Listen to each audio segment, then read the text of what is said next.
Bonjour et bienvenue dans le carnet de guerre. Dans la dernière vidéo, on a vu à quoi ressemblait un profil, il est temps de passer au jeu. Attention, cependant, cette vidéo ne vous dispense pas de lire le livre de règles, on abordera uniquement les règles de base et il y a beaucoup d'autres choses qui vont pouvoir interférer avec ces règles dans le jeu. Quelques petits rappels, Carnage est un jeu d'escarmouche, mon dieu, qui se joue sur une table carrée de 15 toises de côté. Les dés utilisés sont des dés à 10 faces allant de 1 à 10. La plupart du temps, le 0 représente le 10 sur ces dés. Chaque fer de lance possède entre 4 et 5 figurines en fonction du nombre de couronnes prévues par le scénario que vous allez choisir et votre façon de jouer également. La première chose à faire est de choisir avec votre adversaire un scénario et de composer vos fers de lance. Une fois ceci fait, il vous faut comptabiliser les niveaux de vos figurines. Dans l'exemple qu'on va présenter, j'ai pris 2 starter packs d'une valeur d'environ 300 couronnes. On n'est pas à 2 points de coccinelle près. Et cela va nous donner ce qu'on a là. Le fer de lance Fang possède 2 larbins niveau 1, une goulue niveau 2 et un exécuteur niveau 3, ce qui fait un total de 7 niveaux. Le fer de lance Kérops possède un tambour niveau 2, un guerrier niveau 2, un guerrier 2 niveau 2 et un guerrier 1 niveau 1, ce sera plus facile aussi, ce qui fait un total de 5 niveaux. Le joueur qui totalise le plus de niveaux choisit sa zone de déploiement et s'y déploie en fonction du scénario. Il commencera la partie après que son adversaire se soit déployé. Les zones de déploiement peuvent être variées. Ici, on va simplement coller les figurines sur notre bord de table, rien de très exceptionnel. Attention, dans les exemples ci-dessous, je vais faire fi de la presque totalité des compétences des figurines. Une fois de plus, durant vos parties, vous verrez que beaucoup d'actions basiques sont impactées par des compétences. Vous allez pouvoir rajouter des caractéristiques à certaines actions, faire des effets, etc.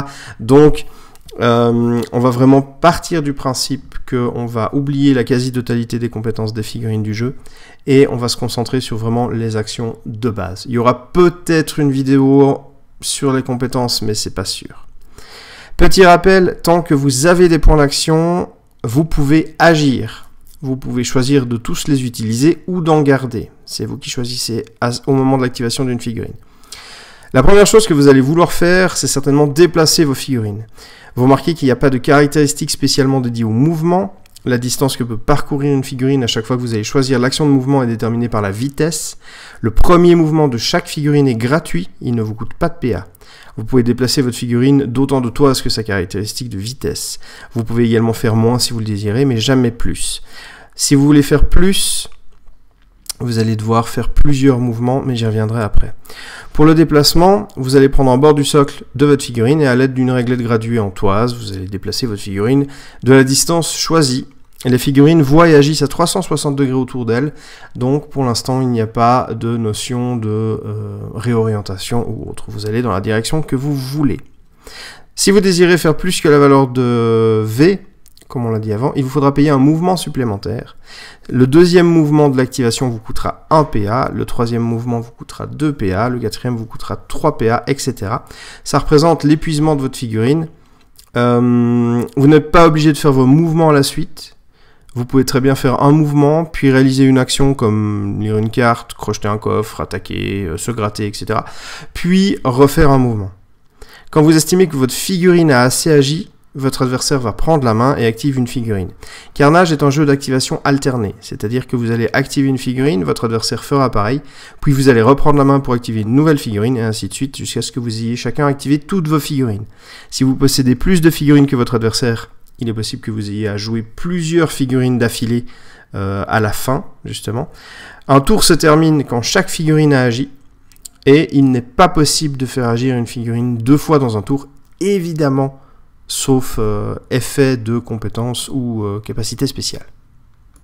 Pour le deuxième tour et les suivants, le joueur qui commence à activer une figurine est le joueur ayant le moins de figurines sur le terrain. Si les deux joueurs ont une égalité à ce niveau-là, on garde l'alternance. Si on revient à notre partie, le joueur Fang a déployé en premier, il va commencer, il active un larbin, il va le déplacer jusqu'au milieu de la table, puis va arrêter son activation. Il essaye ainsi d'appâter le joueur Kérops avec une figurine sacrifiable, mais il garde ses PA pour défendre quand même. Il a dû faire 2 mouvements pour arriver jusque-là, ces 2 mouvements lui ont coûté 1 PA. C'est au joueur Kérops de jouer, un bon larbin est un larbin mort, voici que s'avance le tambour. Le joueur Kérops va faire son premier mouvement gratuitement, puis pour son second mouvement, il choisit de faire un assaut. L'assaut, c'est un mouvement spécial qui cumule un mouvement et une attaque. L'assaut octroie un bonus plutôt intéressant à l'attaque de corps à corps qui suit le mouvement. Suite au deuxième mouvement, on peut voir que les deux combattants qui possèdent chacun une zone de contrôle d'une demi-toise sont tous les deux dans la zone de contrôle l'un de l'autre. Ils peuvent donc interagir l'un avec l'autre. Comme l'assaut est le deuxième mouvement du joueur Kerops, il va cocher un PA, il va devoir maintenant cocher des PA pour son attaque. Voici donc le gros morceau de carnage, c'est l'attaque-défense.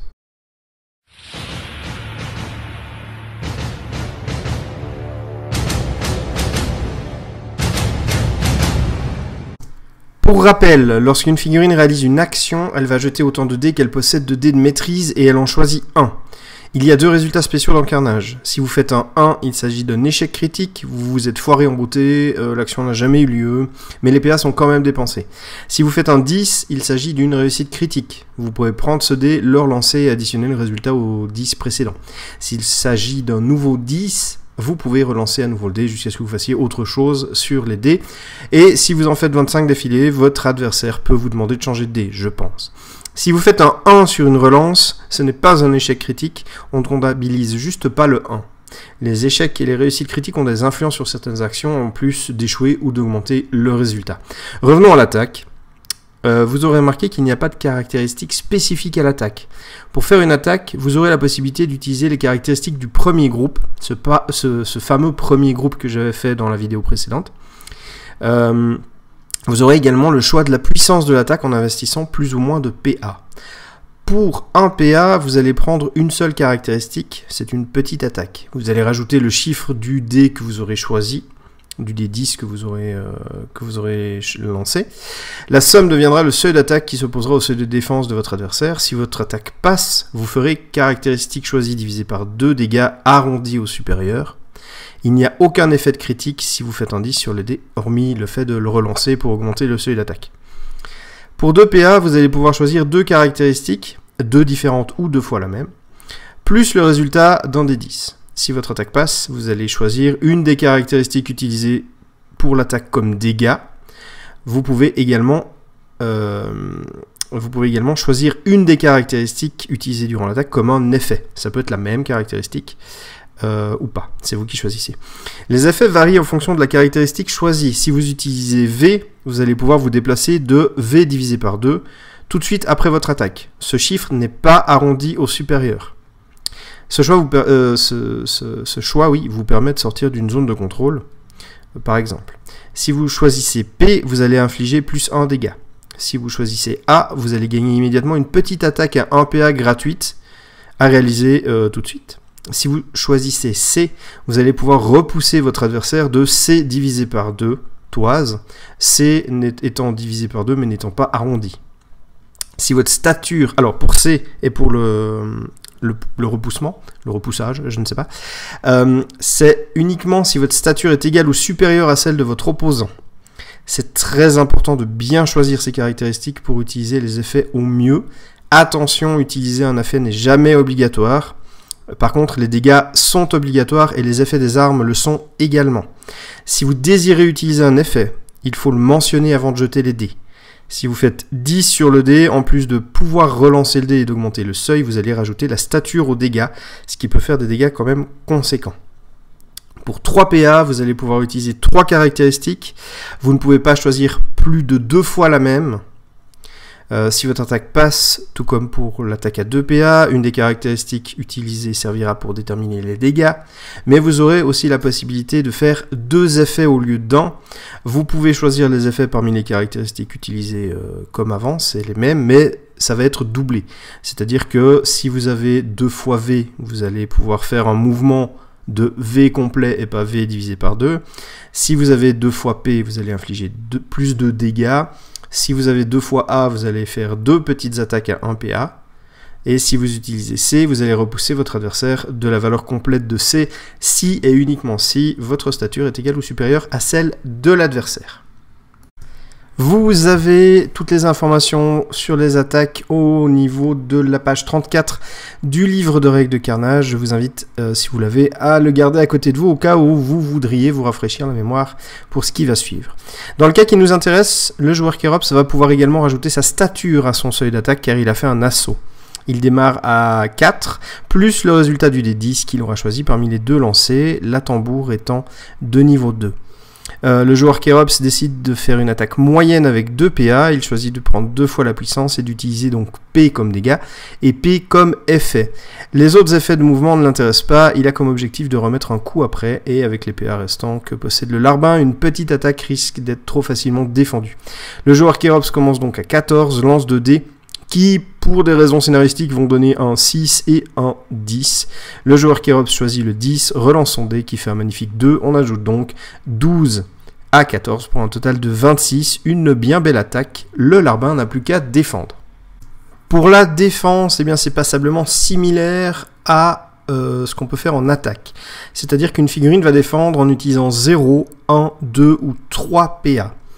Pour 0 PA, c'est le résultat d'un des 10. On n'ajoute pas de caractéristiques, c'est la défense la plus faible, c'est la dernière chance, ou alors c'est un seuil d'attaque qui est beaucoup trop élevé, et on se dit on va pas claquer des PA pour faire un 95.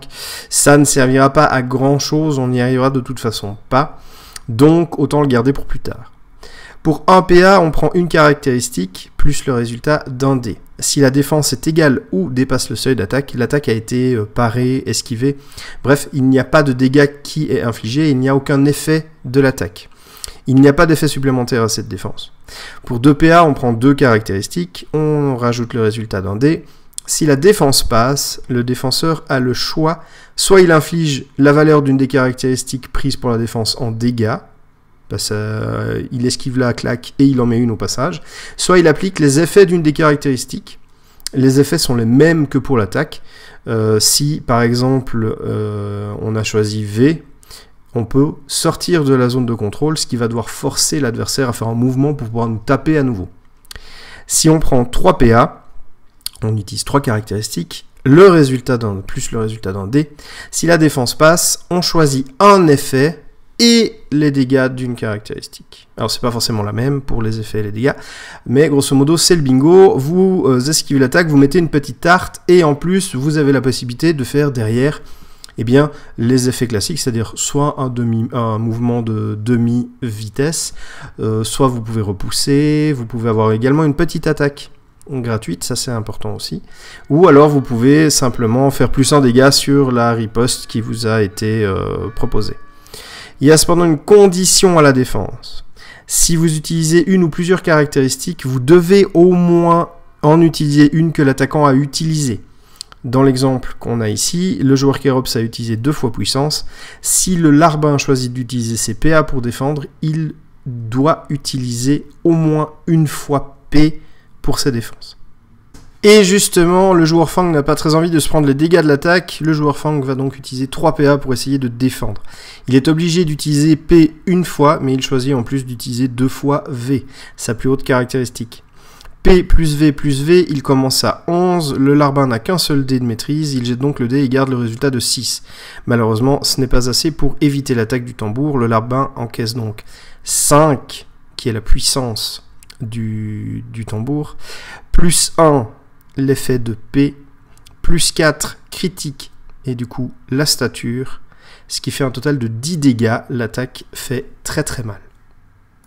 Fort de cette réussite, le joueur Kérops va essayer de terminer le larbin. Il va annoncer une attaque à 3 PA avec P plus A, P pour les dégâts et 2 fois l'effet de A. Il commence donc à 11, il lance ses 2 dés, les résultats sont 1 et 7. Il garde le 7 pour un total de 18. C'est pas énorme, mais suffisant pour forcer le joueur Fang à utiliser ses PA. Le joueur Fang tente le tout pour le tout et utilise également 3 PA. Il doit utiliser soit P, soit A au moins une fois. En termes de caractéristiques, ça ne change pas énormément. Il utilise donc A, puis 2 fois V, car si la défense passe, il pourra infliger 4 dégâts au tambour et bouger pour se mettre hors de portée. Il démarre également à 11. Tout va se jouer sur le dé. Il jette son dé et ça donne malheureusement 1. Le joueur Fang choisit d'utiliser son dé de maîtrise en défense et relance le dé. Il fait 6, pardon. J'ai un peu spoilé. Tragédie, voici le larbin qui encaisse 2 dégâts et qui se rapproche du trépas. Et ce n'est pas tout, car maintenant le tambour va effectuer ses 2 petites attaques avec les effets de 2 fois A. Sa première attaque, le joueur Kérops choisit d'utiliser P. Si l'attaque passe, le larbin subira 3 dégâts, ce qui est suffisant pour le tuer, car P divisé par 2 arrondi au supérieur, ça fait 3. Le joueur Kérops démarre à 5, il jette ses 2 dés, ça fait 3 et 8, il garde le 8 pour un total de 13. N'ayant plus de PA, le joueur Fang ne peut compter que sur la chance au dé. Ou une intervention divine de Nyx. Il prie tout en jetant le dé et fait un 10. Nyx a entendu son appel, il relance et fait 15 pour un total de 15. Et fait 5, pardon, pour un total de 15. L'attaque n'est pas passée, mais le joueur Kérops a encore une attaque. À nouveau, le joueur Kérops choisit P et jette les 2 dés. Double 1 scénarisé, car oui, il faut bien. Mécontent, le joueur Kérops coche le dé de maîtrise en attaque et relance le dé. 2, c'est mieux, mais c'est un total de 7, c'est pas folichon. Le larbin doit à nouveau prier Nyx, il jette le dé et fait 7. L'attaque ne passe pas, car la défense prime sur l'attaque. Le joueur Kérops pourrait attaquer à nouveau avec ses 2 PA restants, mais il sait que le joueur Fang a encore de quoi faire derrière. Il préfère garder ses PA pour défendre. Fin de l'activation. Le larbin Fang n'est pas mort. Le tambour, il lui reste quelques PA. Et du coup, le joueur Fang va commencer sa deuxième activation en activant son larbin numéro 2. Ni une ni deux, le larbin lance un assaut sur le tambour. Donc ça va être la même procédure que pour le joueur Kérops, c'est-à-dire que le mouvement gratuit va servir à avancer le larbin du joueur Fang, et ensuite au deuxième mouvement il déclare un assaut. Cet assaut va lui prendre un PA pour le mouvement supplémentaire, et après en fonction de l'attaque qu'il choisit, ça lui prendra des PA en plus. Comme c'est sa première attaque, le larbin numéro 2 va pouvoir bénéficier d'un bonus de stature, soit un bonus de 3. De plus, comme il se bat à 2 contre 1, il bénéficie d'un bonus de soutien de 1. Il démarre donc à 4. Le joueur Fang espère faire des dégâts au tambour, il décide pour ce faire de lancer une grosse attaque à 3 PA. Il va utiliser V, qui lui permettra de faire 4 dégâts, et 2 fois P, pour prendre des effets pour un total de 6 dégâts si l'attaque passe. Il démarre son attaque également à 14, jette le dé et fait un 5 pour un total de 19. Le joueur Kérops aimerait bien se sortir du traquenard dans lequel il se trouve. Il va utiliser ses 2 PA restants pour faire une défense avec 2 caractéristiques. Il est obligé d'utiliser P ou V pour sa première caractéristique. Il choisit évidemment d'utiliser P, et il utilise C également pour la deuxième caractéristique. Si la défense passe, il appliquera l'effet de C pour repousser son opposant. Le tambour ayant déjà utilisé un dé de maîtrise, le joueur Kérops ne jette plus qu'un dé. Il démarre à 10, il jette le dé et fait 5, 15 n'étant pas suffisant. Il décide d'utiliser son deuxième dé de maîtrise, celui qui permet de relancer la défense, pour relancer ce dé. Ça donne 7. Ce n'est toujours pas suffisant pour égaler le 19 du Fang. La tambour subit donc les 6 dégâts. Le joueur Fang ne s'arrête pas là, il sait parfaitement que à la prochaine activation du joueur Kérops, il va devoir faire face à 2 rhinos très fâchés. Il décide donc d'éloigner la tambour en la repoussant. Il va utiliser pour ça 2 PA pour faire une attaque V plus C avec V en dégâts et C en effet. Normalement, la stature du larbin n'est pas suffisante pour pousser un tambour. On l'a vu dans les exemples, il faut une stature qui soit au moins égale à celle de la figurine que l'on désire repousser. Cependant, en surnombre, ce qui est le cas dans la situation actuelle, on additionne les statures des figurines en surnombre. Les 2 statures de 3 des larbins sont donc suffisantes pour repousser la stature, pour repousser la Kérops. Le joueur Fang démarre à 7, plus 1 pour le surnombre, il jette son dé et fait 10, il le relance et fait 4, 22 à défendre pour la tambour. N'ayant plus de PA, le joueur Kérops ne peut compter que sur la chance également. 7, c'est bien, mais c'est pas suffisant. La tambour encaisse donc 4 dégâts dus à V, 3 pour la stature du larbin grâce à son critique. La tambour est également repoussée de C divisé par 2 toises, enfin de C du larbin divisé par 2, 1,5 toises. C'est suffisant pour sortir les figurines des zones de contrôle de leurs adversaires respectifs. Il reste un PA au larbin, mais n'ayant pas vraiment d'utilité, il décide de garder ce PA pour une hypothétique défense. Le joueur Kérops va pouvoir activer une de ses figurines. Il choisit d'activer le guerrier 1 et décide de faire un assaut sur le prétentieux larbin, donc comme les 2 activations précédentes, un mouvement pour s'approcher et ensuite le deuxième mouvement qui combinera une attaque. Une fois au corps à corps, il va frapper, profitant du bonus d'assaut pour gagner un bonus de 4. Il va essayer de faire un maximum de dégâts. Il va utiliser une attaque à 3 PA pour utiliser C, C et P.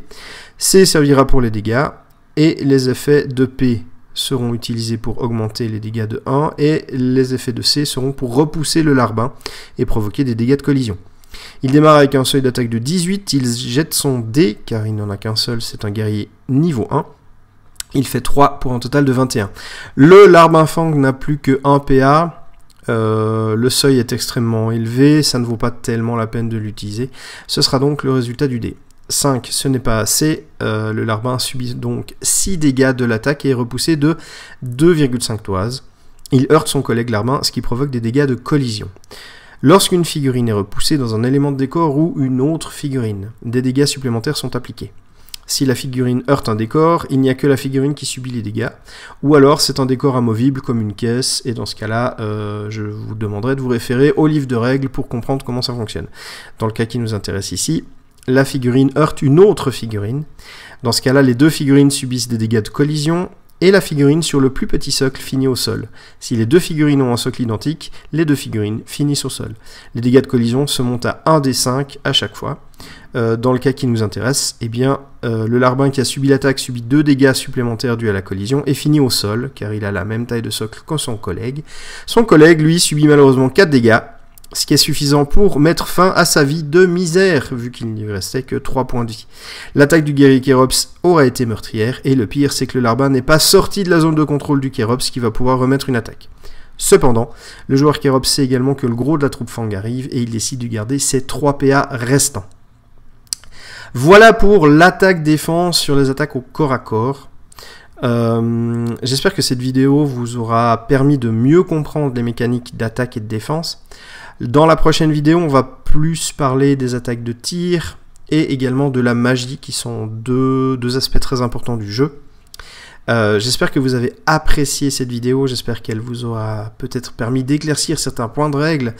N'oubliez pas que beaucoup de ces actions que je vous ai présentées là sont impactées par des compétences, par un certain nombre de choses qui peuvent se passer en jeu.